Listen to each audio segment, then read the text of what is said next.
My name is Jennifer. I'm a 25-year-old working professional. Currently, I live with my grandmother and commute to work from her house. The reason I live with my grandmother is because my mother passed away from an illness. My mother got sick when I was 3 years old, and it seemed like there was no hope for her recovery. At that time, my father was apparently having an affair, despite my mother's illness. When my mother passed away when I was 5, my father must have found me a burden. He left me with his mother, my grandmother, and disappeared somewhere.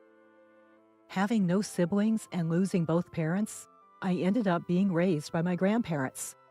Feeling lonely, I would ask every day, "When will Dad come to pick me up?" But my grandparents would just give a bitter smile each time. Gradually, I understood that I had been abandoned by my father. Still, my grandparents, who were in their 50s at the time, raised me with all their might. My grandmother, who had been a housewife, started working part-time so I wouldn't starve. And she bought me beautiful clothes and toys. My grandparents must have been worried about their own retirement. But when I was about to take my high school entrance exam, my grandmother said this to me: "You don't have to be fixated on going to a public high school. Go wherever you want." "But if I do that, I'll be a burden on you and Grandpa." "It's okay. We still have some savings." "No, I'll try my best to get into a public high school. I'll definitely pass, so please support me." "All right, then you have to give it your all." And I successfully got into one of the top public high schools. My grandparents were happy for me, and my grandfather even made a reservation at a restaurant. I felt so fortunate to be celebrated by such kind grandparents. I enjoyed my high school life, but one day I came home to a somber atmosphere. I asked my grandmother what had happened, and it turned out that my grandfather had been diagnosed with an illness. His condition worsened rapidly, and he began going in and out of the hospital frequently. At that time, my grandfather had retired, so my grandmother had to support the family by working multiple part-time jobs. His hospital bills were covered by life insurance, but then my grandmother became unable to work due to exhaustion. That's when she decided to seek help from the government and went to the city office. Yes, she applied for public assistance. The process seemed very complicated, but somehow the application was approved. However, I spent my days wondering what would happen in the future. The high school I attended was a college prep school, so everyone went on to college. I was surprised to hear at the city office that welfare households could not go to college unless they separated their households. However, separating households also reduces the welfare benefits, which is tough. I wanted to go to college, but it was also difficult to go that far, so I decided to work as soon as possible to repay my grandparents. My grandmother tearfully said to me, "I'm so sorry this happened. It's all because of your father. It's because I didn't raise him properly." "It's not like that. Grandpa and Grandma took good care of me. I'll work hard, so don't worry." "I feel so pathetic. You wanted to go to college, and now I'm sorry." Then I got a job at 18. By that time, I was able to make a living without welfare. However, my grandfather's condition was already deteriorating, and he was told he only had a half a year left. In the end, he left me with these words: "Jennifer, I'm sorry for all the trouble." "Grandpa, it's not like that." "Please take care of your grandma. I love you." "Grandpa!" After cremating my grandfather, I worked even harder. I worked a lot of overtime so my grandmother wouldn't have to work part-time anymore. Time flew by, and I turned 25. I was so busy every day that I didn't have time to have a boyfriend. Besides, I couldn't be proactive in love because I thought I might have a handicap from being abandoned by my father. Then one day, I got a call from someone. It was about my father, whom I hadn't been in touch with for a long time, had passed away. He died in a traffic accident. He was my biological father, but I didn't feel a shred of sadness. My grandmother didn't show any signs of sadness either, even though her own son had died. Well, maybe she was actually sad, but she might have hated her son for having an affair and leaving his child behind. It seems my father had told his remarried wife the address of our house. So his remarried wife came to visit our house and said this. Well, John has passed away, as we've already informed you, but now there's an issue with the inheritance. Huh? Would you mind relinquishing your inheritance rights? We don't have any children, so it turns out you also have rights, which is a problem for us. Well, that's fine. I never really thought of him as my father anyway. I don't need anything now. Great, so you'll relinquish. Wait, I'm not giving up my rights. What? I'm asserting my rightful claim. While it's true that I have mixed feelings about my son's death in a car accident, I can't say I'm not sad. But I'm much angrier that he abandoned young Jennifer to go to you. So, of course, I'll assert my rights. Is that all you wanted to say? Yes. Then please leave. My grandmother smiled at me and said, that was the right thing to do. And the woman left. Apparently, my father and his second wife had no children and lived a lavish lifestyle together. It seems my playboy father was quite the entrepreneur. He made a fortune in the real estate business. After that, my grandmother called a relative. He happened to be a lawyer. She seemed to be asking if he could mediate the inheritance issue, as she didn't want any conflict. Soon after, that relative uncle came to our house. He agreed with my grandmother. Inheritance disputes can get messy, but in this case, I think you're right, Grandma. Why? I don't want any of the money left by the father who abandoned me. It's tainted. But Jennifer, your grandma did her best to raise you. She put you first, above her own retirement plans. I know that. And don't you think she resents the woman who seduced her son? Don't you agree? I understand how you feel, Jennifer, but let's try to be more mature about this. Okay. I have been stubbornly refusing my father's inheritance, but I started to reconsider. Money they could have saved for their retirement. Raising me must have cost my grandparents a lot of money. They must have spent a lot of money to raise me, although I am sure they were saving for their retirement. They even sent me to tutoring classes in middle school and celebrated special occasions with me. Thinking about it that way, I decided to understand my grandmother's feelings, so I changed my mind and decided to claim my inheritance rights after all. When we informed the second wife, she was furious. In the end, it all comes down to money, even after someone's death. After carefully reconsidering, I've decided to claim my rights. What? I should have never told you people. It's too late now. We have a lawyer in our family, after all. You? How dare you pull such a sneaky trick? I don't want to hear about being sneaky. It's my legitimate right. You were abandoned by your parents, and now you act all high and mighty? Oh, it seems you're not aware that you were also played. What? Turns out, my father had other women as well. He didn't have children with them, though. Wait, what are you talking about? When my father passed away, a woman came demanding his inheritance like a fool. When we talked, surprise, surprise, she was his mistress. Can you believe it? She's a fool for claiming the inheritance while being his mistress. And she wasn't the only one. There were 3 of them. I was shocked, and my jaw dropped. No way. Well, at least they didn't have children. I'm going to claim a significant portion of the inheritance. That's my inheritance. No, don't be selfish. It's mine too, LOL. The remarried wife was sobbing. Of course she would be. The man she thought loved her faithfully had other women. I realized how much of a fool my father was. It's a good thing he didn't have children with them. In the end, I inherited my father's estate. At first, I didn't want anything from such a father, but I had to understand my grandmother's situation better. I gave the money to my grandmother saying, please use it for the future. I'm sorry for what I said before, but I realized something. It must have been hard raising me, right? I want you to use this money for your future. Jennifer, but I can't use all of it. It's okay. But what about when you get married someday? Save some of it for that. Grandma, don't worry about me. But then my feelings are... All I want is to see you happily married someday. Of course, it's fine if you don't get married too. Just live your life the way you want. You don't have to stay here forever. But what about you, Grandma? A year later, I met a wonderful man at a social gathering. We dated and we got married. When he proposed, I was thrilled. He understood my family situation and suggested we live together with my grandmother. I felt terrible, but he said, "Let's be good to your grandma."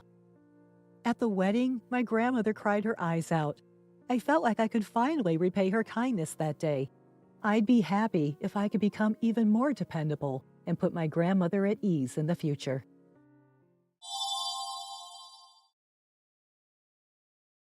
A massive home renovation for elder care? $30,000? What are you talking about? Huh? That's my wife's parents' house, right? A phone call from a man claiming to be my estranged sister-in-law's husband. Considering how the conversation isn't making any sense, it seems like my sister-in-law is up to something. My name is Martha, a 56-year-old stay-at-home wife. I have a son and a daughter, both of whom are adults and have moved out of the house. Now I live with my husband and in-laws, just the four of us. My relationship with my in-laws is good, which I appreciate because I lost my own parents early in life. My husband and I have been enjoying our lives after being freed from child-rearing responsibilities. When we got married, it was understood that we would eventually live with my husband's parents, but my mother-in-law, who had suffered in her relationship with her own mother-in-law, had our house rebuilt into a two-family home for our sake. Even though we live together, we each have our own private space. Maybe that's why our relationship has been so good. During the day, my husband is still working, so I often spend time with my in-laws. That day, as my father-in-law was busy with farm work, I was preparing lunch in the kitchen, planning for us to eat together outside. Then a call came from one of my father-in-law's farming friends, telling us that he had fallen and broken a bone. He had already been taken to the family doctor in a pickup truck. My mother-in-law and I left the food and rushed to the hospital. When we arrived, emergency surgery was underway. My father-in-law seemed healthy, but he was in his 80s and recovering from a fracture would be tough. We were told to be prepared for the worst, like needing a wheelchair. That's what they were talking about. As long as he's alive, that's enough. I will be his legs. We waited anxiously for the surgery to end with prayers in our hearts. By the time my husband finished work and arrived, the surgery was over, and the three of us were relieved to see my father-in-law sleeping in his hospital room without any serious complications. We decided to support my father-in-law together from now on, but our prayers were in vain, and my father-in-law passed away suddenly 1 month later. His age had weakened his physical strength and immunity, and he had contracted an infection after the surgery. Many of his friends, relatives, and acquaintances were also elderly, so informing them about the wake and the funeral would only be upsetting to them. The three of us discussed it and decided on a family funeral. However, even a family funeral didn't resolve all the issues. "What about my sister-in-law?" I asked. My mother-in-law and husband both made visibly unapproving faces, probably recalling my sister-in-law's marriage turmoil. My in-laws had strongly opposed her marriage. My husband wasn't as opposed as them, but he couldn't purely be happy about it either. As a result, their relationship became strained and distant. Still, she was their biological daughter. Wouldn't it be okay for her to be present at the final farewell? They agreed that if we could get in touch with her, it would be fine. But we couldn't reach her at the contact information we had, and the funeral proceeded without her. It's just how things are with her. It's fate. Don't worry about it, Martha. On our way back from the crematorium to the house with my father-in-law's ashes, My mother-in-law gently patted my shoulder and reassured me. My father-in-law's sudden passing took us all by surprise. Without any mental preparation, we hurriedly went through the funeral and cremation. We clasped our hands over my father-in-law's ashes, lit incense, and spent the following days in a state of listlessness. It's more bearable when my husband is around. We can talk to each other. But when my husband goes to work, I can't stand being alone in the quiet room. So I head to my mother-in-law's room. I know she is feeling even more pain and sadness than I am. After all, she suddenly lost the husband she had been with for so many years. Even if it is just a facade, I try to be cheerful around her. However, my mother-in-law was much more accepting of reality than I thought. I was planning to stay like this until the 49th day, but... Yes, we can sort through his belongings later. But you know, I'm already over 80. You look so young for your 80, mother-in-law. Not having been sick often, she would say that the only time she was hospitalized was for childbirth. In other words, she was directly telling us that she's healthy enough for us not to worry about her. You're so kind, Martha, but while I can still move around, I'd like to sort through my things, including his. I understand the feeling of not wanting someone else to go through the important memories, like my father-in-law's belongings. Understood. Just let me know if you need any help. With that, she immediately asked me to help her take down items that were too high for her to reach. As we pulled out old photos of my father-in-law, my mother-in-law happily reminisced about their younger days, sharing stories about their travels and adventures. I listened intently, nodding along, when the phone rang. My mother-in-law doesn't have a smartphone, so the landline is her main means of communication. I wonder who that is. There were only a handful of people who would call, and they were all close friends who knew our situation. I thought they would avoid calling if they knew, but it might be an emergency. I'll answer it. It was better for me to move rather than make my mother-in-law, who had been talking about how sitting and standing were becoming difficult, get up. I quickly picked up the receiver near the entrance, and a man's voice I didn't recognize greeted me. He introduced himself as my sister-in-law's husband, speaking very politely. However, I had never met him before. I didn't know if he really was who he claimed to be. As I listened, wondering if this was some new scam targeting elderly people, he said, "I want to talk to you about the home renovation for caregiving. My father-in-law had already passed away. Why bring up caregiving renovations now? Did he mistake my mother-in-law? No, she wasn't in need of that level of care. Excuse me, but are you sure you have the right house? This is my wife's family home, right?" The man claiming to be my sister-in-law's husband mentioned her maiden name. Indeed, the maiden name matched my husband's family, and there was no mistake that this was their home. Moreover, the name matched my sister-in-law's. It is true that the woman you mention is my husband's sister. Thank goodness. Thank you for believing me. With all the trouble our marriage has caused, I was worried I had made a bad impression again. I don't know the reason why my in-laws so strongly opposed my sister-in-law's marriage. However, I don't get a bad impression from this man at all. On the contrary, he seems very humble and sincere. According to my brother-in-law, he heard that the cost of caregiving renovation would be around $30,000. He wants to do his best to make up for the inconvenience he has caused. He fully intends to pay the $30,000 and is preparing it. However, he just can't get the money ready by the deadline. His call was to ask if we could possibly wait and extend the payment deadline. It's awkward to let him explain everything before saying this, but since he spoke with such passion, I failed to convey the truth. Thank you for your politeness. So, about the extension. Please, wait a moment. When did you hear about the caregiving renovation? My father-in-law was very healthy and was working in agriculture until recently. So the need for caregiving, it didn't exist at all. It didn't? Wait, past tense?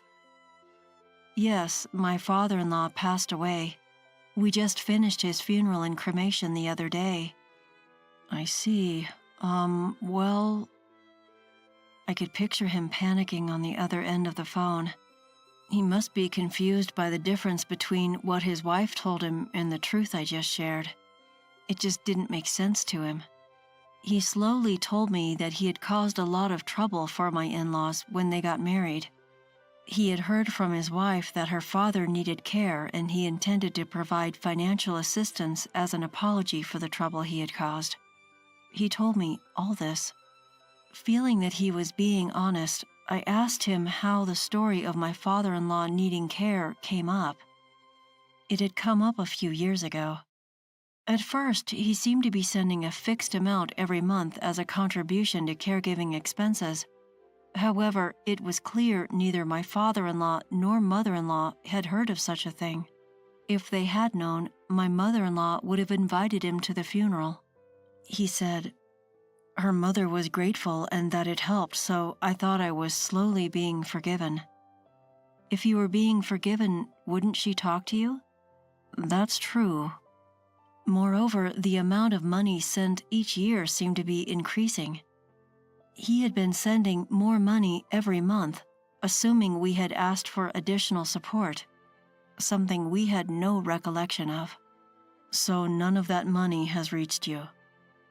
When I agreed, I could picture him getting extremely upset. It was hard for me to convey the information as well.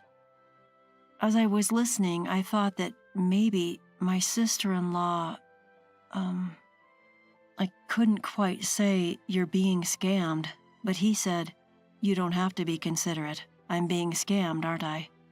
I couldn't say yes or no, so I remained silent. He probably took my silence as affirmation. He asked what he should do, assuming he was being scammed. Although it wasn't my place to answer that question, I just couldn't leave my sister-in-law, my husband's sister, alone, even though we were estranged. I told him we would discuss the matter and contact him later, and that was it for today. When I returned to my mother-in-law, she said, "That was a long call. Was it a pushy salesperson? You should just hang up on those." She seemed to think it was a persistent sales call. No, it was a man claiming to be my sister-in-law's husband. So I relayed the content of the phone call to my mother-in-law. She was trembling with anger even while listening, and her anger exploded even more after hearing everything. What kind of person is she, using her father as an excuse to ask her husband for money? Apparently, my sister-in-law has always been reckless with money. Owning expensive branded items she couldn't afford with her allowance or part-time job earnings, her actions were suspicious. When she wanted to get married, her partner was a man with a considerably high income who had an incomparable amount of pre-existing wealth, which led her parents to strongly oppose the marriage. The opposition wasn't for my sister-in-law's sake, but for her partner. We then decided to wait at the culprit's house with her husband for her to return home. I can't remember the last time I saw my sister-in-law.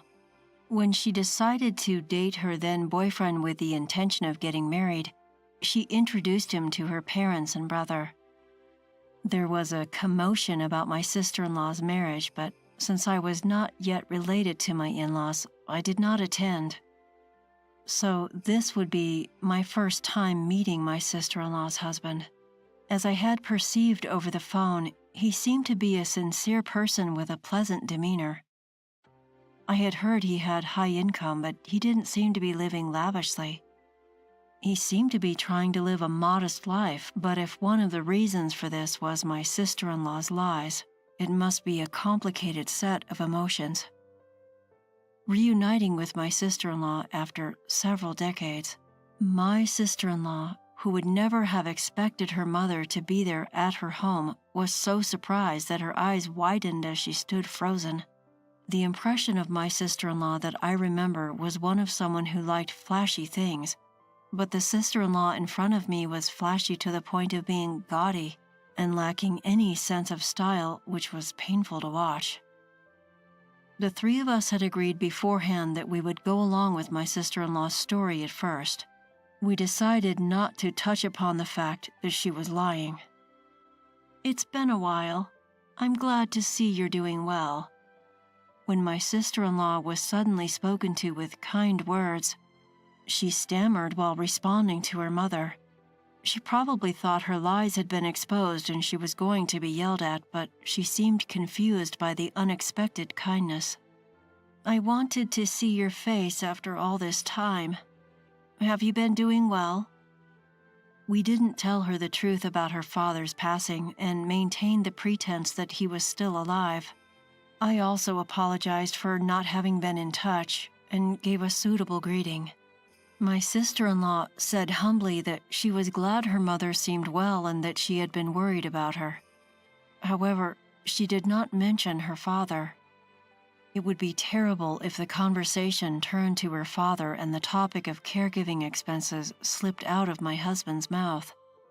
It seemed that my husband and she had met beforehand, but apparently her lies had not been exposed. She probably thought she could get away with it and not get caught. "Your mom is happy. It seems that you two are getting along well as a couple." My mother-in-law said she was happy to have a good daughter and hoped that my sister-in-law would have a change of heart and start repaying her husband little by little. The plan was to shower her with praise in the hope of changing her ways. Somehow, my sister-in-law got carried away and told my mother-in-law that she would support her if she ever needed caregiving, and even went so far as to say not to worry about money. It's amazing she could say such things in front of her husband who had been supporting her out of good intentions. I felt so sorry for her husband listening to all this. We conveyed our gratitude and left that day. From her behavior, it seemed likely that my sister-in-law had been using the money she asked for herself. Not knowing what she'd spent the sudden, large sum of $30,000 on, we decided to have a private investigator look into her finances. The monthly caregiving funds of several $1,000s were indeed being used for her own benefit. However, it turned out that she was also heavily involved with a favorite host at a club, supporting him in various ways to make him number one. She'd been spending lavishly, buying expensive bottles and racking up debt she couldn't pay off each month. The host was being strictly pursued for the unpaid bills, which amounted to $30,000. Upon learning this, my sister-in-law's husband was furious and decided he couldn't overlook it any longer. He arranged everything while she was on a trip with her favorite host. Unaware of all this, my sister-in-law returned home after a few days to find her house completely empty, with not a single piece of furniture or personal item left behind. Panicking, she tried to contact her husband but couldn't get through, so she called me. At first, she was hysterical, but when I asked her, "How was your trip with your favorite host?" she immediately quieted down. She couldn't ask how I knew about it, since that would be admitting to her actions. Now it was my turn to reveal everything without giving her any room for rebuttal. "I can't believe you thought you weren't caught and took advantage of the situation. You betrayed your mother, your husband, and I don't think anyone will want to help you anymore." I also told her that the father-in-law she used as an excuse had passed away. It was not her fault for not knowing he had died, but using her father's care as a reason to ask for money was wrong. I informed her that her ex-husband knew the truth as well, and realizing she had been abandoned, she let out a scream like a madwoman over the phone. Her ex-husband didn't want to speak to her, and not wanting to burden my elderly mother-in-law any further, I offered to be the go-between with my sister-in-law. She continued to make a fuss over the phone. In a way, she was a pitiable person, not even knowing her father had passed away and using him as an excuse. She might regret it, but it's too late now. I conveyed one last message to her.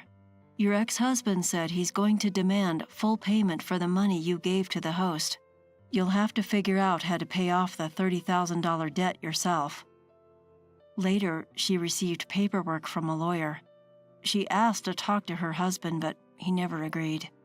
He was furious and couldn't stand the thought of his ex-wife even for the sake of legal procedures.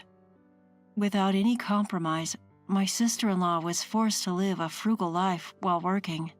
Of course, she couldn't afford to splurge at the host club anymore, and her favorite host stopped paying attention to her, leaving her with nothing but the huge debt she had accumulated. Occasionally, intimidating debt collectors would come by.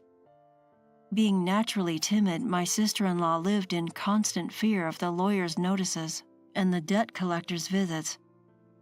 As for the three of us, we returned to our normal lives.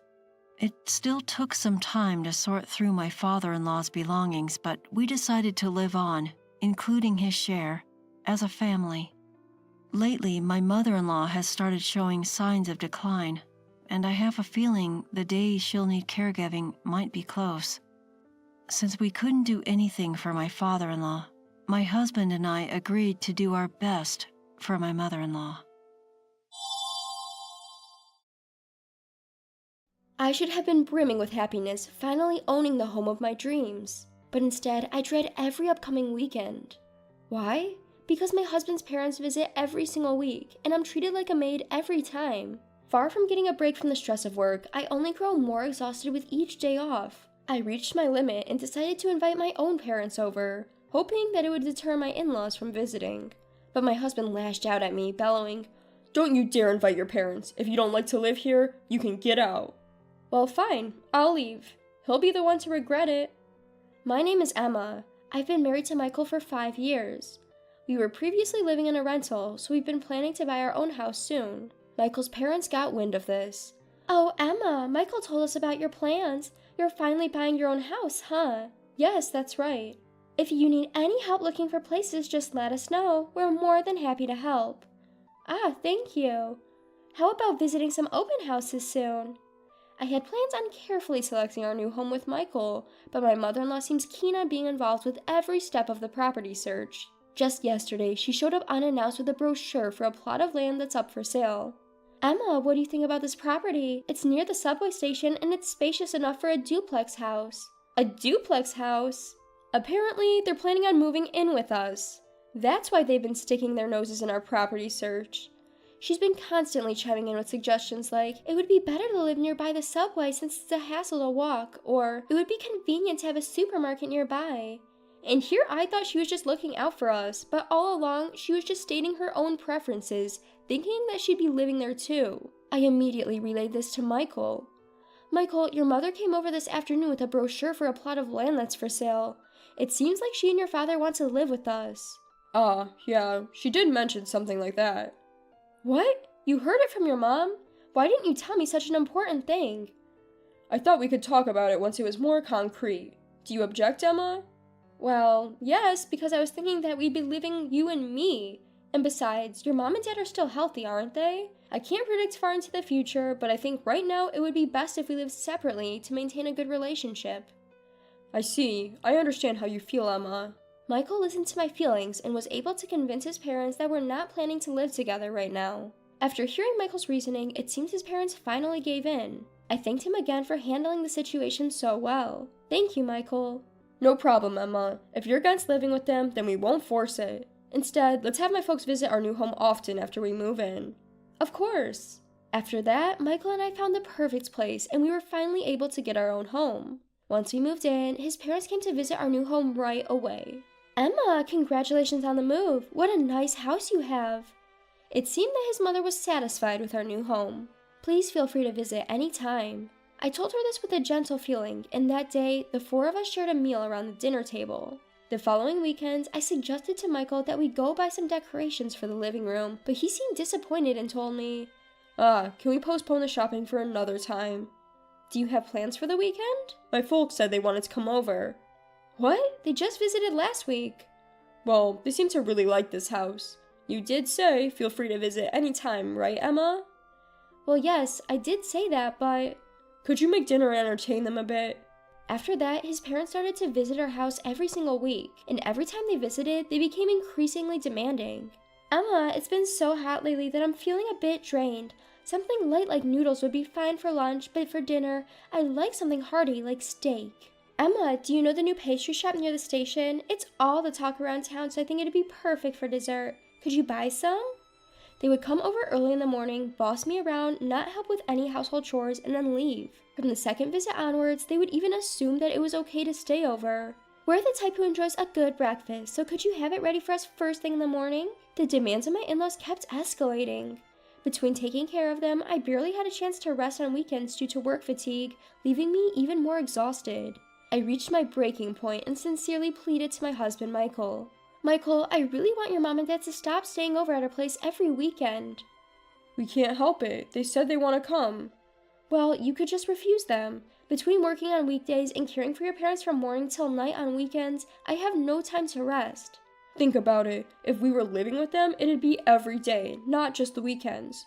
Your in-laws originally wanted to live with us, but because you were strongly against it, we prioritized your opinion and they gave up on moving in. You should tolerate them coming over on weekends. Compared to living together, it might still be better. However, it was becoming unbearable to have this situation continue indefinitely. While I was troubled about what to do, I received a call from my mother.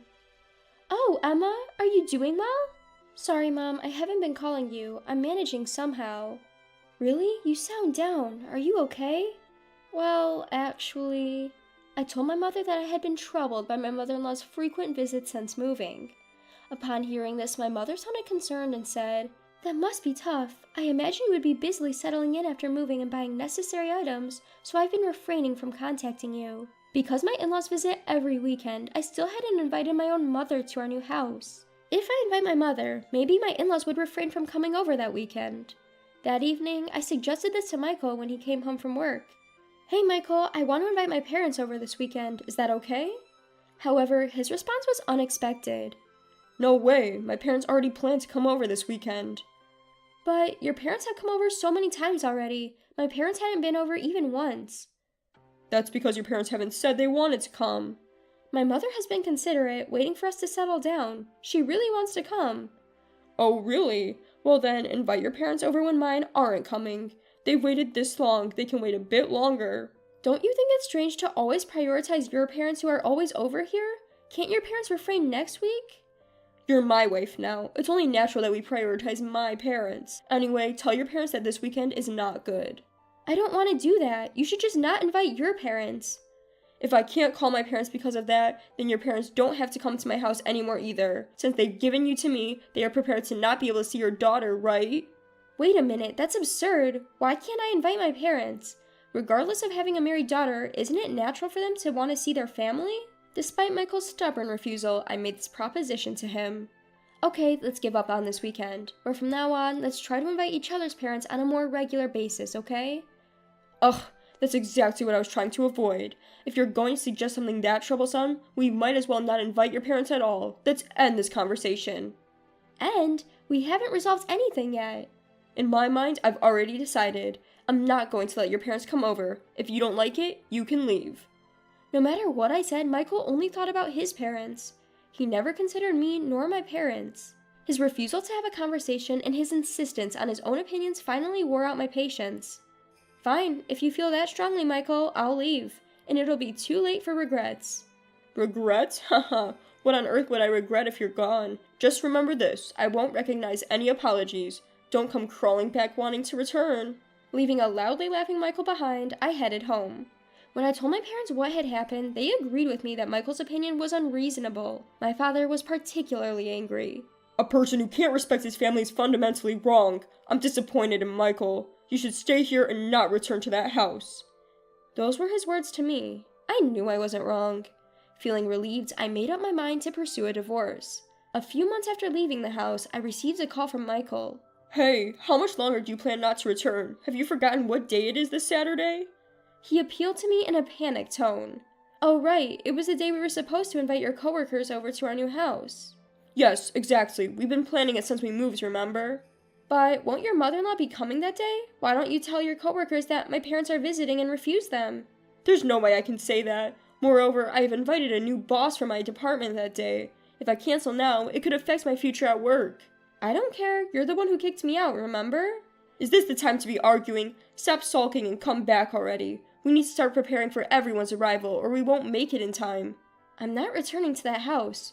What? Are you okay with jeopardizing my job? I don't mind. I plan on leaving you. Leaving? Are you serious? Yes, I've been thinking about it since I left the house. My parents also agree with me. Your parents too? They're just as out of touch as you. Do what you want. I'll have my parents help with the preparation for inviting my coworkers. I don't need you anymore. You're going to regret this. That's my line. Goodbye. I hung up the phone abruptly. Right about now, Michael is probably frantically contacting his in-laws, preparing to invite colleagues from the office. Since his in-laws have done as they please so far, it would be good for them to taste some hardship for once. Then, during the problematic weekend, our home phone rang in the afternoon. When I picked it up, Michael, with a flustered voice, said, Why is Emma answering the phone? I was calling my new boss's home. Why? Well, because it's my house, of course. Emma's house? Don't tell me, the new boss is Emma's father? Yes, my father used to work at Michael's company. He had been away from the main office for a few years as an advisor because a related company was launching a new business, but it was decided that he would return to the main office next month and become Michael's boss. I knew, of course, but I couldn't leak the internal announcement until the information embargo was lifted, and I kept silent even from Michael, my husband. I thought he would notice when he saw the boss's name in the internal announcement, but it seems he didn't check properly. Michael started to plead with me desperately. My mother has prepared expensive ingredients and good alcohol, but no one is coming. When I contacted my colleagues, they said there was a big fuss at the company because I refused to invite the new boss to my house. If the boss doesn't come, no one else will, they started saying. Emma, please convince your father to come to our house. Please persuade him to clear up everyone's misunderstanding. Misunderstanding? It's not a misunderstanding, it's a fact, right? Michael, you said don't ever invite my parents to our house, didn't you?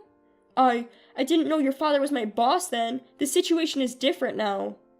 Quite a convenient excuse. I've asked you many times if you wouldn't regret it, haven't I? Well, It's too late to regret now. You're responsible for cleaning up your own mess. I hung up the phone without waiting for Michael's response. I told my father about the phone call from him, but, of course, my father had no intention of going to that house. There's no need to go to the house of a man who disregards his important daughter and her family. My father was even more incensed. My father is scary when he gets angry. He was excited to buy expensive ingredients and alcohol for today, but I guess all their spending ended up being for nothing. The next day, Michael came to our house with a pale face. Emma, I'm sorry for everything I've done until now. Let's start over again. Please come back home. My father, instead of me, who was looking at him with a dumbfounded face, responded, Start over? Do you even understand what you've done? Michael, turning pale, prostrated himself before my father. Sir, I apologize for my actions. I am here today to apologize. You've ignored my daughter for months now, yet you've never once bothered to visit her. I didn't think you'd turn out to be so untrustworthy. No, that's not it. I've been busy at work. You're not so busy you have to work on the weekends, or so I've heard. Weekends, well... Michael stammered. Likely his mother was visiting him every weekend. Michael, who never did housework, would have given up if it weren't for her help. I'm sure his mother was also looking after him during the weekdays, taking advantage of my absence. My father, guessing this, sternly said, Never mind. You seem to get along quite well with your parents. It seems like you two jumped into marriage before you were ready to be independent. That's not true. I respect Emma's feelings and even rejected the idea of living with my parents. You're still saying that? It's natural for a couple to decide whether to live with their parents. Yet, you kept harping on Emma for rejecting the idea and never listened to her after. How is that prioritizing Emma's feelings? Well, that's... And marriage means both families become relatives, yet you invited your parents to your home every weekend and told us absolutely don't come over. How dare you disregard Emma's family, us? I didn't know you were going to be my boss. If I'd known that, I would have invited you first before my parents. That's exactly what I mean when I say you're self-centered. You don't get it at all. People like you shouldn't be in a leadership position. My department doesn't need someone as selfish as you. But sir, silence. Get out of my house now. Don't ever show your face here again. Afterward, my father advised his superiors to remove Michael from his department and reassign him to a regional branch. No one defended Michael, who was already known for his selfish behavior. Even his parents, who had doted on him, couldn't follow him to a remote region. Now they can only see him once a year, if at all. Meanwhile, I've been living comfortably at my parents' house after finalizing my divorce with Michael and focusing on my work. I work hard weekdays and spend weekends with the people who I love.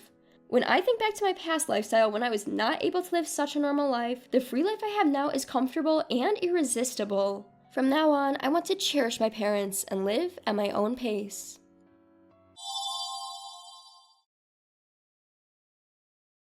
My name is Samantha.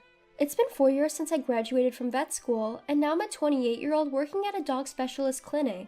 Currently, I live alone near the clinic to manage the night shift, but my 6-year older brother and my 2-year younger brother visit me on their way to and from work, and on holidays bringing me home-cooked meals from our mother. Considering I'm not too skilled in the kitchen, I'm truly grateful. The other day, my brother Mark swung by after work. Hey, you about to finish your shift? I have something to discuss, so how about grabbing dinner together, he said. Sounds good, but I'm beat from being on my feet all day. How about we get takeout and eat at my place? I replied. Fair enough. Then lend me your keys. I'll pick up something from the food court at the mall nearby, he said. Okay, and sorry if it's a bit messy in there. Haha. It was odd for Mark to have something to discuss with me. Unlike my younger brother, who comes to me for advice on everything from love stories to money troubles, Mark isn't usually the one initiating serious conversations. And he's not the type to complain about his job either, so I was a bit on edge, as I headed home wondering what it could be about.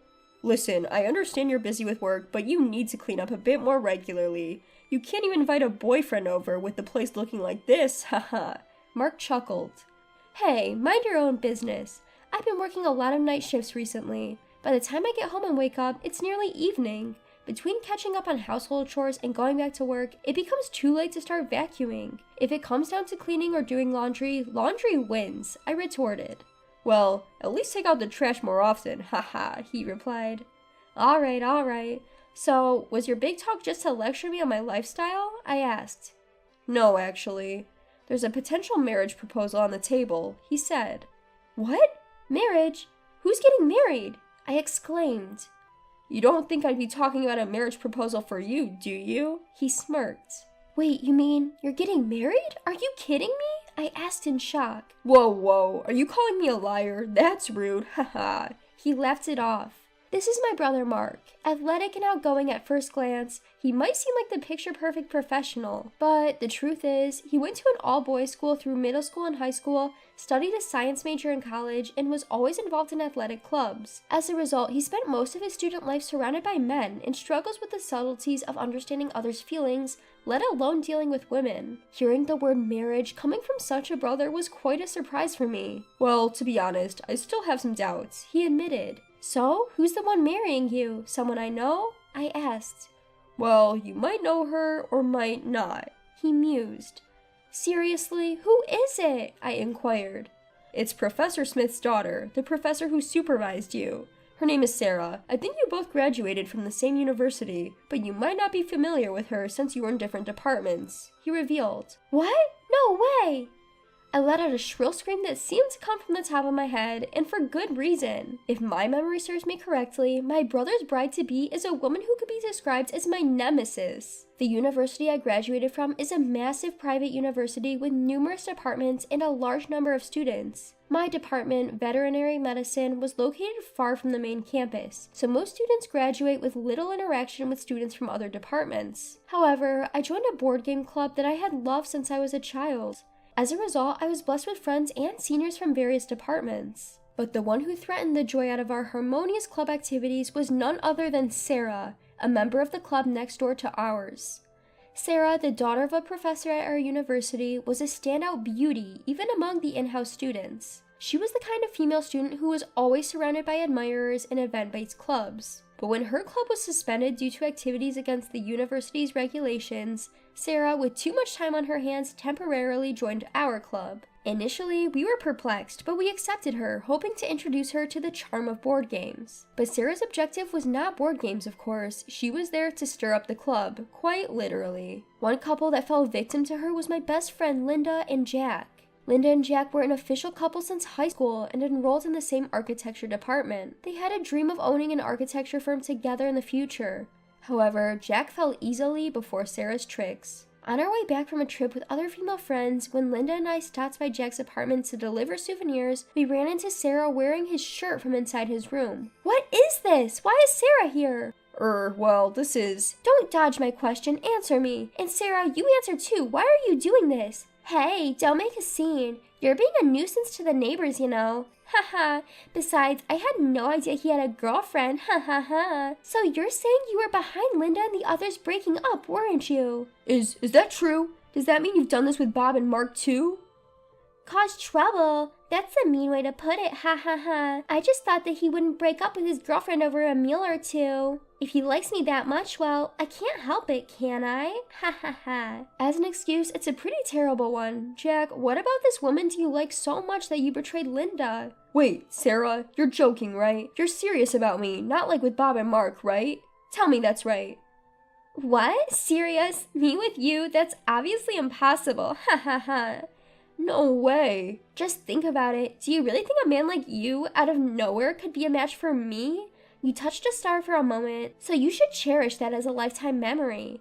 Oh, but maybe you used up your lifetime's luck, ha ha ha. As Jack crumbled, Sarah quickly changed her clothes and came over to where Linda and I were standing with grim faces at the entrance. Then, pushing crying Jack towards us, she said, "This is just too much trouble. Here, take him back, will ya? Ha ha. Besides, I don't remember making him mine. Ha ha ha." Stunned by her words, we watched as she added, "I'd be bothered if he kept acting like a boyfriend, so it might be better if you just take him back. You two should get back together. Recycle, reuse? Whatever you want, haha," before she walked away toward the main street. After that, I dragged Linda to our apartment, and we took turns staying over until her emotions settled. In the end, Linda and Jack broke up, and Jack dropped out of university. In the end, the group was filled with people who had been messed with by Sarah and became ex-couples with a similar history, leading to an awkward atmosphere and members quitting one after another, causing the club to collapse. Frankly, I have nothing but memories of the latter half of my fun college days being ruined by Sarah. It was quite a shock when the topic of marriage between Sarah and my brother came up. When I asked, "How on earth did you two meet?" my brother said, "Well, it's not so much that we met, but the vice president of a client company I'm working with said, 'I have a niece who hasn't gotten married yet. Would you like to meet her?' And since I didn't have a reason to refuse and I wasn't dating anyone, I agreed to meet her. For some reason, she liked me, and things just went really fast from there." "Huh, but are you okay with that, bro? I think marriage is a pretty big decision." Honestly, I don't really care either way, haha," he said rather casually. Actually, my brother Mark has a somewhat careless, hands-off attitude when it comes to important decisions, even though he doesn't appear to take them seriously. And when he realizes the consequences of his decisions aren't good for him, he has no problem cutting his losses and moving on without any shame. He hardly ever considers how much trouble he causes to those around him. It's really unbearable for those who get caught up in his mess. But if you think about it, as long as there's no malice involved, it's only slightly better than Sarah, who is just as irresponsible in her own way. At this point, it might be wise to leave them alone unless the sparks fall on us. Huh? Did you say something? Nope, it's nothing. After that, the marriage talks between Mark and Sarah were officially confirmed, and the two families proceeded with formalities like meeting each other and exchanging gifts. Unfortunately, or maybe fortunately, I had a hard time taking weekends off, so I was unable to attend any of those events, and the day of Mark's wedding came. On that auspicious day blessed with clear weather, I had finally managed to take a day off to attend Mark's wedding. First, there was a pre-wedding photo shoot at the chapel in the hotel, and since the photographer allowed the family members to take pictures with their cameras and smartphones, the photo shoot started with both families watching. Sarah and Mark, dressed in a tailcoat and wedding dress, made quite the picturesque couple. I was busy taking photos myself when, several times, my eyes met Sarah's through the camera lens. After the photo shoot went smoothly, we had a quick rehearsal for the ceremony, and then it was time for family introductions. The groom's side introduction started with my father, and when it was my turn, Sarah's expression changed for a moment. The bride's side introduction went smoothly as well, and during the break before the ceremony, I was talking with other family members in the waiting room when a staff member brought a note from Sarah calling for me. When I went to the bride's waiting room, she said, "No way, seriously? I can't believe it, haha." "What's so unbelievable?" "Oh, that we're going to be sister-in-laws? It's quite a coincidence, isn't it? I can't believe it either." Ugh, I knew he had a sister, but I thought there was no way it would be you with the same name. Talk about being caught off guard, haha. "So, you wrote on the note that you had something to say." Then, seemingly irked, Sarah smacked the table with a bang. However, I no longer had any need to care about Sarah. "I don't want to see your smug face throughout this whole wedding ceremony and reception. You've finally become a vet, right? You've always excused yourself from participating in events because of work, so why don't you just go make up some excuse about being called in urgently and go home right now? You look better in your grubby white coat than in a dress you're not used to wearing after all." I was momentarily taken aback, but on reflection, there was indeed no need for me to grace the event with my presence. So, with a broad smile like a waiter at some bar, I gladly left the bride's waiting room saying, "Sure thing, with pleasure." At the cloakroom, I collected my coat and promptly set off home. However, the next day, Sarah, who was supposed to be going on her honeymoon, showed up at the animal hospital where I work, all alone, and began to scream at me. "Hey, what's the deal? Why are you acquainted with my uncles? What's the fuss about so early in the morning? You're scaring the dogs we have here for care." "I don't care about the dogs. I have bigger problems." As Sarah continued to raise her voice, I decided to get permission from the hospital director to take her to the double-doored operation room to have a talk. "So, what do you want to talk about? Is it okay for you to be here? I heard you were going on your honeymoon this afternoon." "There's no honeymoon. The wedding itself is likely to be canceled." "Oh, why's that? I thought my brother would be thrilled to be marrying such a sought-after woman."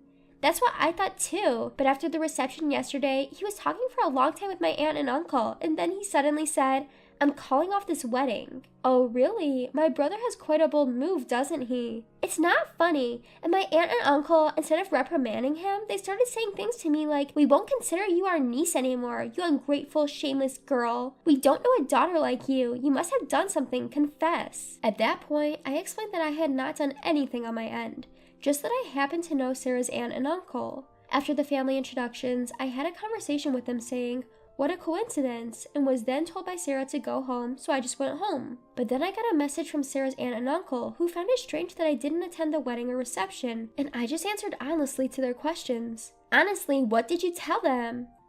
Well, first I said that I went home because you told me I was annoying. Then they asked, why would Sarah say such a thing to the bride's sister? And I suggested, maybe it's due to some grudges from our student days. "What? What were you thinking? Of course they would ask more questions." So I honestly recounted our past as accurately as I could remember it. "But that should only anger your brother. Why would my aunt and uncle be furious?" That's when I explained the reason why Sarah's aunt and uncle might have been furious. In fact, Sarah's aunt and uncle do not have any children, and they are crazy about their pet Shih Tzu. When they were walking their Shih Tzu, they had a horrible collision with a sports bike that suddenly rushed out of a crossroad. The dog was seriously injured and rushed to this vet clinic. An emergency surgery was necessary, but the dog had lost a lot of blood, and it seemed like the blood available from the clinic's own donation dogs would not be sufficient in time. That's when the clinic got in touch with volunteer dog owners who had registered to donate blood in emergency situations. The one who came running was Linda and her beloved pet. Linda is an architect designer working for a major company after her graduation. She adopted a puppy born at the home of a client she had become friendly with and kept it as a pet. Thanks to Linda's dog, the Shih Tzu surgery was a success. As a token of their deep gratitude, the couple requested Linda's company to renovate their vacation house. They got even closer to Linda and were enraged when they heard her complain while she was tipsy about a shameless woman who ruined her relationship with her college boyfriend. However, they hadn't asked Linda for the name of the woman, considering it inappropriate. When they heard my story, they realized that the shameless woman was their own niece, Sarah. Then they confessed everything to my parents, my brother, and Sarah's parents, while also declaring the disownment of Sarah.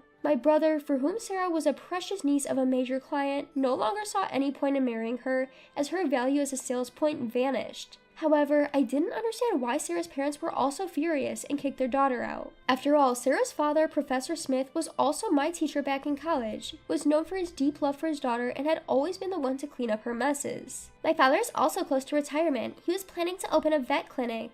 Really? The professor? But setting up a clinic, securing parking space and all, the costs are tremendous. There's no way he could cover all that with just his retirement money. He was planning to ask his brother for a loan. But now, after all this, they are saying this is all because you failed to raise your daughter properly, and it looks like they won't lend him any money. That's why they are all cutting ties with me. It seems like it's too late for them to realize their mistake though, ha. Stop joking around and help me out. I don't think I can do anything about this. Please, I'll do anything. I'll even kneel down. I don't know how much your kneeling is worth, but I really don't need that, ha. Even after that, she kept begging me tearfully, but in the end, the clinic's director had to call the cops to stop her from causing a disturbance. Reluctantly, she left. When Sarah realized she couldn't persuade me, she ran to my brother, Mark, and to her aunt and uncle, begging them while crying. But they didn't listen to her. Moreover, Sarah's bad reputation spread from her aunt and uncle to her relatives and from the relatives to the other people she knew, until nobody paid any attention to her anymore. She quit her job and started living in an old apartment managed by a distant relative that her image-conscious parents rented for her. As for me, I'm busy every day with my job as a vet, which I believe is my true calling. On the other hand, my unrepentant brother Mark seems quite pleased, saying, "Now that I've become a man who can no longer dream of marriage, people might sympathize with me, but at least I won't have to deal with any unnecessary meddling." Our parents seem to have a headache with their children, including my younger brother, who don't seem to have any prospects for romantic relationships, but they believe that everything happens for a reason. So, they decide to take it easy and not rush things.